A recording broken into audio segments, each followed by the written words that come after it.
హోదా అడుగుతున్నాం, అడుక్కుంటున్నాం, ఇవ్వండి. నువ్వంత హార్ష్గా మాట్లాడుతుంది నేను ఫీల్ అవుతాను. ఇంట్లో ఉప్మా వండినా, పప్పుచారు వండినా, ఏం చేసినా కూడా ఎవ్రీథింగ్ ఈజ్ పిక్చరైజింగ్ సోషల్ మీడియాలో పెడుతున్నారు.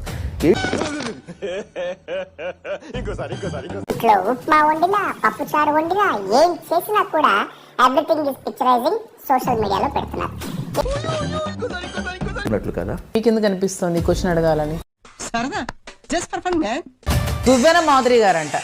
ఏం పోయే కాలాలండి వీళ్ళకి? ఆ టీడీపీ గాళ్ళకే అడుగుతున్నాను, ఈమె మాదిరివా? దువ్వాడ శ్రీనివాస్ గారి దగ్గర డబ్బులు పోయిన తర్వాత, దువ్వాడ శ్రీనివాస్ గారి దగ్గర స్టేటస్ పోయిన తర్వాత దివ్వెల మాధురి ఎక్కడ ఉంటుందో చూసుకోండి. నన్ను మాట గుడిపేశారు, మిమ్మల్ని కూడా మాట గుడిపించారు. అవకాశం కల్పించు, దమ్ముంటే ప్రతిపక్ష హోదా ఇచ్చి. తాత అయిపోయింది, అంతా అయిపోయింది.